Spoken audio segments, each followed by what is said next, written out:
and welcome to Imagining India with Nandan Nilekani. As India celebrates Azadi ka Amrit Mahotsav to mark 75 years of independence, it gives us all great pleasure to be in conversation with one of India's leading entrepreneurs, technocrats, change agents, and a key player in India's growth story. Because Nandan, as we all know, is not just the co-founder and chairman of Infosys, one of the most iconic companies of our era, but he's also played a pivotal role in pretty much every big governance and technology program in the last decade, be it Aadhaar, UPI, GST, Fastag. It's a long list. We are going to cover some of them on the show. So it's not surprising that he's often called the Chief Technology Officer of the country. Thank you very much, sir, for talking to us on Moneycontrol on Network 18. And you know, I must say it's so good to meet you in person and not do this interview on a Zoom window like we have been doing. I only agreed because it was face to face. Good call from my end then. I just want to start by asking you, I remember in your 2008 book, Imagining India, you spoke about how India's future rests not just on simple economic growth, but on innovations and reform in every sphere of public life. So if you reflect on the last decade, you know, how have those predictions come to light, predictions come to fruition? If you have to look back at the last decade, what would your reflections be? Well, I think in some areas, of course, I think we have done more than what I thought would happen, certainly in the area of digital technology and transformation. In some areas, like urban reforms, a lot of reforms have happened, but more could happen. So I think it's a little of everything. But I think my fundamental thesis that India is going to have a demographic dividend, that India will be the only young country in an aging world, that China will start, aging in 2015-16. All that is absolutely coming true, and I think I think India is in a very, very good position right now. Right, we started by speaking about India at 75, but if you have to chart a vision for the next 25 years, you know, 2-3 big picture ideas, game-changing ideas that you would like to see, what would they be? Well, I think first of all, because of the demographic dividend, you will have more working age people than either old people or young people. And once you have that, automatically it leads to economic growth, provided you create enough jobs for them. So we have to execute on that, but if we can create enough jobs for them, then we'll have many, many years and even decades of economic growth, which will then lead to, better lifestyles, reduction of poverty, people becoming wealthier and so on. So I think there's a whole economic growth story, but there's also that this time we will do it in a very equitable manner, because this is not a resource-based growth we're going to have. It's not about selling our oil or our coal or whatever. It's going to come because people, human beings, will get educated, get jobs and earn money, and it will happen at population scale. So it will be equitable growth for everybody. That's what I believe will happen. I also believe that India will go from being informal to formal in the next 20-25 years. So more and more people and companies will become part of the system. It's already that process has begun, and once they become part of the system, then they'll have access to facilities. They will pay taxes. So the whole structural nature of Indian society will become much more formal, which also will make it much more stable. Right, and are you optimistic about India today and its future, taking into account all the political, societal, cultural shifts we've seen in the last decade? Well, I think, obviously we live in an era where there's also very high visibility of these kind of things, and social media has not helped because it creates a lot of divisiveness and so on. But I think those are the issues that we'll have to deal with and tackle. But the fundamental thing is that you are looking at a decade or two of economic growth, which is equitable. You're going to pull out many, many more people from poverty into a reasonable life. And so I think it's a good, and the global geopolitics is in our favor. So I think it's a great place to be, and we just have to execute well and make sure that we actually meet the aspirations of all the people. I also wanted to understand, your thesis on manufacturing in India. I remember sometime in 2016 when there was this whole push on Make in India and how, we need to focus on exports, set up big factories. You said, manufacturing will happen, but it will not impact India in a way that, it's impacted China, Japan or Korea, because manufacturing was under a double whammy, extreme automation, AI, robotics and so on. But if you look at the last 2 years, we've seen the impact of COVID on supply chain, the geopolitics, China versus US. So, do you believe that we should kind of focus on becoming a manufacturing hub? Do we still have potential? If not for anything else, then at least, for security, to ensure we have domestic capability. No, I think India is actually well poised to actually become a much bigger player in manufacturing. I think COVID and the geopolitics have made people think of China plus one strategy. Yes. So they're looking at other alternatives in the supply chain. And India also happens to be a huge market. For example, if you're a smartphone manufacturer, you can not only use manufacturing in India to export, you can also use it to serve the domestic market. So manufacturing is definitely bound to take off. I think the PLI scheme is very well designed. Infrastructure is improving dramatically with roads, ports, airports and so on. So yes, I think manufacturing will improve a lot. But we can't think of only manufacturing as the engine of job creation, which is what happened in these countries, Japan, South Korea, China. They use manufacturing as the main engine. We have the advantage of a dual engine because we have manufacturing as an engine services. And we have a dramatic increase in services, especially IT services and other services that we can export digitally across on the wire. And therefore, I think this combination of service-led expansion of global markets and job creation coupled with manufacturing actually creates a very, very powerful capability for driving the economic growth you talked about. The other thing that I wanted to ask you about was in your first few answers, I think you spoke about how we need to do more when it comes to urban reforms. Can you tell us a little more about that? Because a lot of founders I meet in Bengaluru are always telling me about the woeful lack of infrastructure, at a time when Telangana is competing and other states are competing. What can we do when it comes to urban reforms? Well, look, I think infrastructure will keep happening. I think every city is now investing in infrastructure. I mean, in Bangalore, you can see so much work happening in metros and flyovers. So it will keep happening. But the fundamental reason for urban issues is that the political leadership at a city level in India is weak, because constitutionally the main players are the states and the central government, not the cities so much. So there's a structural issue in the way that we have constructed our post-independent constitution and so on. We do have the 73rd and 74th Amendment, but they don't fully give the power to the cities. So that will always be there. But having said that, I think states are realizing that having the cities in good shape is important for competition, for investments, for the manufacturing and the software. And talked about Bangalore and Hyderabad have long had a competitive relationship. So I think that will perhaps drive the improvement of our cities. But the pace of improvement will be behind the pace of growth. Got it. Because so many people will come in. Right. You spoke about the IT services industry and the banner year that it had last year. In fact, one analyst told me that, the last 2 years perhaps provided the best spending environment for IT since Y2K. But right now there are fears of a recession, some kind of caution creeping in commentary. People are talking about how decision-making cycles are going to get longer. Of course, Infosys has upped its guidance and, Salil still sounds positive. But what impact is this going to have? I mean, you've seen multiple such cycles, the dot-com bust up and the global financial crisis. How would you weigh the current situation? Well, I think, obviously the global economy slows down. No industry will be immune from that. So that's a fact. As of now, particularly an industry that derives a majority of its revenues from North America. It's a B2B business. So, if your customer is slowing down, then that's logical. Having said that, I think within that there are many opportunities for market share increase. So those companies that are much better organized, much more competitive, much more customer focused, have much more relevant services to offer, they will do well. And that's, I think, the point from which Salil is coming on that. But even though there could be potentially a slowdown across the industry, not specific companies, it is the secular trend of digital acceleration is not going away. Because what happened was, even before the pandemic, companies were migrating to the new technologies, cloud, AI, big data and all that.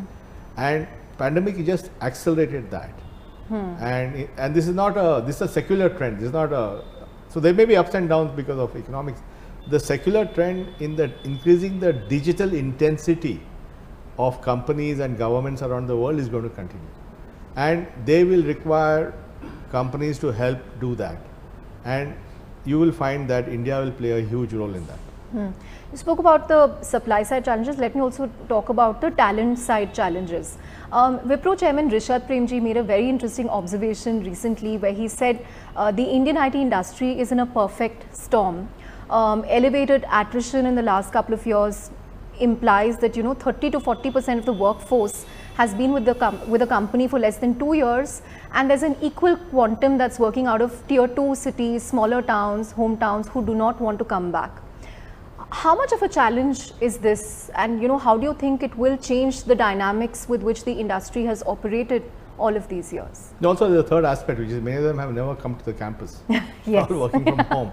No, I think all this will stabilize, because if there's a global slowdown, recruitment of companies will also slow down. And we're already seeing the first quarter was already a little already you're seeing that big tech has slowed down recruitment, startups have slowed down recruitment, the global centers in India have slowed down recruitment. So you're already seeing that. So that will reduce some of the pressure. And also, as the pandemic recedes, more and more people will start coming to the office. So I think that will be the second thing, that people will come into the campuses and actually meet their colleagues and meet their bosses, and the bonding will increase. And thirdly, I think companies will also distribute the employees in multiple locations, like we are doing in you've opened many smaller centers. So I think in the next year or two, this will come to some kind of an equilibrium. The where the people are, how often they come to work, and the attrition will all come to some equilibrium. I'm not, it's a issue, I agree, but it's not, I'm thinking longer term. So, but I think longer term, the combination of the fact that India will have the finest pool of talent in the world at scale, 500,000 people a year, and the fact that we have built infrastructure to train these people at scale, means that we'll continue to be extremely relevant as a country to the global digitization, which is accelerating. So that's why it's a sweet spot to be in. As it happens, this month I think also marks exactly 5 years since you returned to Infosys after stepping after stepping away from for a decade. And I remember then in one of the first statements you said was you wanted to make Infosys a boring company again. Have you succeeded in that mission? Oh, absolutely. I think we are off the front pages from a from a sensational point of view. We are on the front pages for the right reasons, because the fastest growing company in the sector in the world, and that's a good reason to be on the front page. We're on the front page because we have great leadership with Salil and the team and the transformation. So if we are in the news, it's by and large for the right reasons. But do you think it's already become the bellwether of the industry? Well, obviously the bellwether is a decision that others have to make. But in terms of demonstrating the transition to digital, getting high growth rates, employee value proposition, capital market policies, we have very good, last year we returned $3.1 billion of capital to our shareholders. We had $3 billion of free cash flow. When I came, it was $2 billion, now it's $3 billion of free cash flow. So I think all this clearly put Infosys in a good place. Will you stay on for the next 5 years?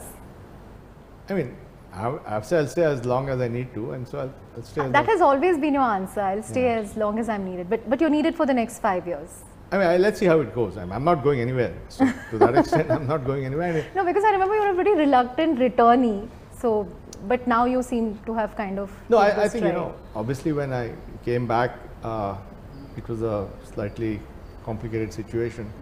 But I think we have sort of got past that. We have put things back on stage. We are a very stable company. We are a very stable CEO. We are a very unified board, which is supportive of the management. Management in turn is very client focused. So I think we have got everything in place. So, I think we should continue this model. Right.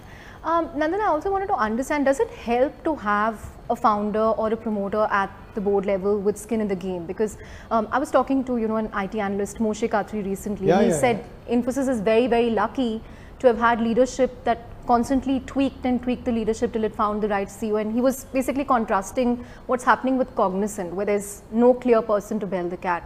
So does it always help to have a founder, a promoter at the helm? Well, I think a founder being there has a couple of advantages. One is what you can call as founder clout. So if you have to move the company in a particular direction, the founder has the clout to pull it off, because he has that credibility, he has that, whatever you want to call it. So that's valuable, and I think I was able to use some of that founder clout to get some things done. The second thing is that it brings stability and a long-termish nature to this, because I always think about what's the legacy I will leave behind, and how do I make sure that this company will continue to prosper when I'm not there, and so on. So there's a long-termish kind of approach to a company which founders have. Now it doesn't mean that non-founders don't have that, because there are many, many very successful companies in the world that are run without founders, and they've been around for hundreds of years. But I think it's very important, therefore, when founders transition, that the board may not have founders, but it needs people who think like founders. It's more like, how do you think like founders? That is not some short-term thing, but how do you build a company for the long term? As long as people think like that, they need not be founders. Moving away from IT to tech policy, and I think the biggest tech policy announcement in the last few weeks is the fact that the government, after working on a personal data protection bill for I think 4 or 5 years, has decided to withdraw it and come up with a better, more comprehensive version of the bill. How do you think the rework bill should be? What should its core elements be? Well, I think you always have to find a balance between regulation and innovation. You have to strike a balance between protecting the privacy for the individual and also allowing competition. So there are many of these balances that have to be struck. You have to find a balance between bureaucracy and lightweight regulation. So these are all about judgments and balance. And I think we have a very good IT minister, Vaishnav, and I think he will get it right. He'll get it right. One of your first programs, population scale programs, Aadhaar, huge game-changing impact, but it also used to come in for a lot of criticism from a surveillance point of view and everything. It was actually completely unfounded. Anyway, go ahead. No, but has it come down in recent years, or? Yeah, I think. And why do you think it has come down? Because, see, you have to understand also that a lot of the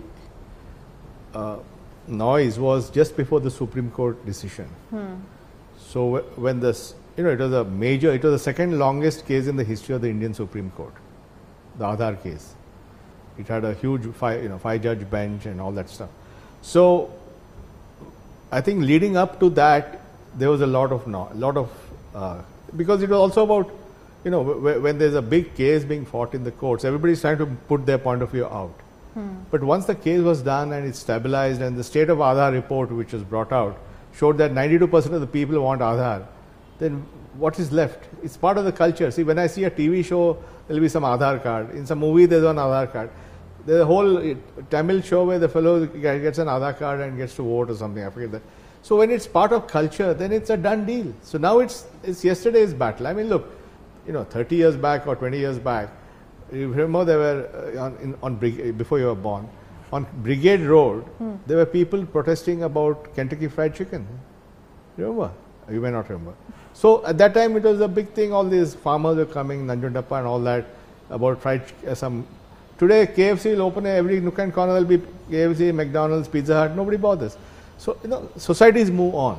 So I think after the Supreme Court judgment, after the state of Aadhaar report, after the value of this was realized, people, 50 million authentications a day, millions of people withdrawing money in the bank account in the village using Aadhaar, using the Aadhaar for the first time to get a bank account. I mean, that argument is over. But does there more that needs to be done to make it more secure? Because now and then you do have concerns. I think recently there was this issue on photocopies of Aadhaar and then... No, see, you ultimately you need to do an online authentication, right? I mean, the Aadhaar letter, if you copy, or that the real proof is online authentication. We do 50 million a day. Yeah. Okay, the 1.5 billion authentications a month. That's a lot of authentication. And now, even the authentication, by the way, keeps improving. The authentication now is using AI. What they have done at UIDAI, Saurabh Garg and his team and Vivek Raghavan and all that, is they have brought in AI and they are doing liveness detection in Aadhaar authentication. This is very sophisticated. So you can't say gummy finger and photo and all that. It catches that. So you have to keep improving the technology. I think they've done a phenomenal job in applying AI and liveness tests to make authentication even more secure. Got it. Got it. Let me come to the other two digital public goods that you're very passionate about, at least in the last year, and they potentially have they can be equally game changing, like Aadhaar and UPI. One, of course, is ONDC, the Open Network for Digital Commerce, which wants to kind of reimagine the way e-commerce is done in India. Now, UPI got a huge boost from the government because of zero MDR. Do you think some similar incentive can work for ONDC? What will give it that kicker or that shot in the arm like UPI? I think ONDC has natural demand. Because, I am very pleasantly surprised by the demand for ONDC. It's an idea whose time has come. Microsoft has also joined. Yeah, everybody wants to be part of it. Small retailers are delighted that there's going to be a way for them to participate in the global digital e-commerce world. It's going to give a big boost to hyper-local commerce, quick commerce, all that will happen with these platforms. Suppliers are delighted because they can list the products on ONDC and any consumer app can order it.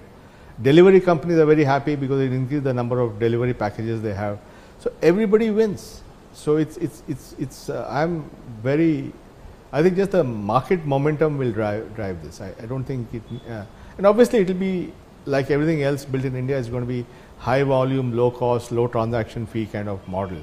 So it will be quite attractive to all the players. And account aggregator, I think the biggest milestone is the fact that all PSU banks are now part of it. And the credit for that has to go to the government because the finance minister. Do you think all of them complied because the FinMin gave a deadline? No, that's, look, but I think it's important because some of these things have to be done, with push, and the FM has been very, very supportive of account aggregator, the whole government, FM, Prime Minister, everybody. And they have 1.1 billion accounts now on account aggregator on the account side. Now we need to increase the volume of requests or consent, people asking for data. That will build, and account aggregator will democratize credit, among other things.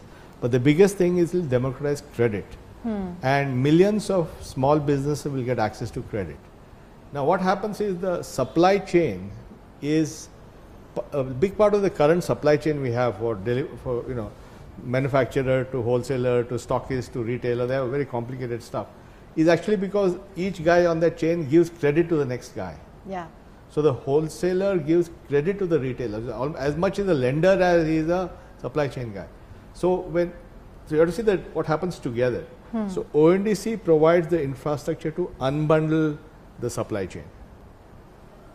Credit through this account aggregator allows everyone in the supply chain to get access from formal supplies. So they no longer depend on the other guy in the supply chain to give them credit. Both these together are going to unbundle the whole supply chain of India and create a brand new, far more efficient supply chain. A UPI movement for lending. It's lending plus unbundling of commerce. See, because once I am a retailer, earlier I not only depended on the wholesaler for my stocks, he also gave me credit to buy the stock. Correct. So it was a double thing. Now I can buy or I can get it through a B2B transaction on ONDC and I can get credit from the bank. So suddenly we are unbundling this whole thing. Both are happening at the same time so at you scale. think ONDC plus that's going to be that's the game going to changer. actually drive this. I also have to ask you about startups and valuations these days. I mean, again, 2021 was a heady year, but now, you know, no one is counting unicorns. We are counting layoffs and funding winter. That's the term of the season. What would your advice to founders be in the current environment? You know, are we going about building startups in a, you know, in an unsustainable fashion, where every 6 months you have to raise capital, spend to grow? That's the way it's been, at least on the consumer internet side. Well, I think, you know, finally, when you look at the great companies born out of the internet in the last 20 years, you know, it's Google, Facebook, Amazon, and of course, Apple took advantage of the mobile internet. And then in China, you had Alipay, WeChat, Baidu, and now we have ByteDance with TikTok. All these are hugely profitable companies. So you have to reach a point where you get your unit economics right, where you get your contributions right, where you start making money. Making money is the best defense against any of this. Now, people say, okay, we have to grow very fast, so we'll make losses till we grow. Okay, there's some argument there, but that doesn't mean that you don't focus on getting the unit economics right very early in the game. It's also about using your capital very sparingly and very thoughtfully. Because one thing that has definitely happened, and I can say from first hand by watching some of the actors, is money has been just, you know, spent in a pretty generous manner. To acquire users. What acquire? And you know, if you get a high cost of customer acquisition because you use some advertising or something, and you have low organic growth, you have high cost, then the customers you get to the eyeballs who see it, that's another thing. So for every 50 guys, one guy becomes a customer. Yeah. Now, the customers you get, only 20% are retained. Lifetime value is also not So great. Like that funnel is so you know, difficult that it's very difficult to make money there. So you have to first reduce the cost of customer acquisition, right? So which means that you have to grow organically, not by putting ads somewhere. And you know, we talked about Physics Wala. His cost of acquisition is zero, as far as I can make out. This company that you interviewed, because he has a following on YouTube. He's like creator economy guy, and they all listen to him. And then he says, "Why don't you buy my lesson?" They buy it. So he doesn't have to spend money on acquisition, and then stickiness will come because you constantly offer value. So you have to get all these basic things right. So, you know, that sometimes you miss out. So I think this is a great time for companies, and I think there will be some great companies that will finally emerge from all this, who got the discipline and all that to be profitable and grow at the same time. Right. But do you think these new age tech companies can create wealth in the magnitude that we saw with an Infosys, TCS, Wipro, HCL, even mid-cap IT companies? Yeah. Because based on the last year's performance, shareholders have, you know, sort of been singed by the performance. Look, I mean, some of the great companies in the world were created at difficult times. I mean, they were set up in the middle of the, you know, Facebook came out around the same time as the global financial crisis. Amazon came out around the time of the dot-com crisis. So, great companies will emerge from these situations.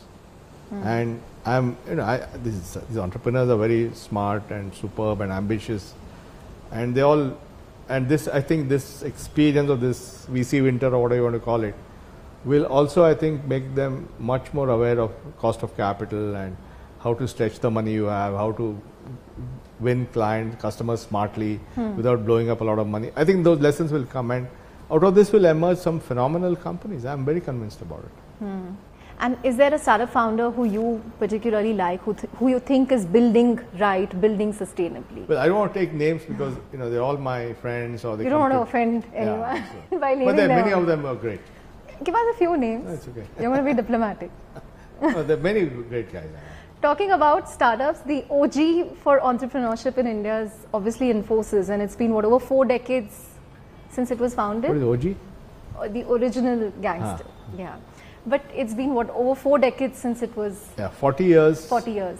$16 billion in revenue, $3 billion in cash flow, $80 billion market cap, and all, you know, and thanks to the original leadership of Mr. Narayan Murthy and all the other founders, and now we have new team of leaders. Yeah, I actually wanted to ask you, are you still, do all the co-founders of Infosys meet up? Oh, absolutely. And when you meet up, what do you discuss? Well, we just hosted a dinner at home a few months, just as the pandemic was wrapping up, and they all came home and we had a great time. We didn't talk Infosys, we talked about random stuff. Right. A book that you're reading currently? I'm reading The Ministry of the Future, which is about environmental issues and starts with a heat storm in India.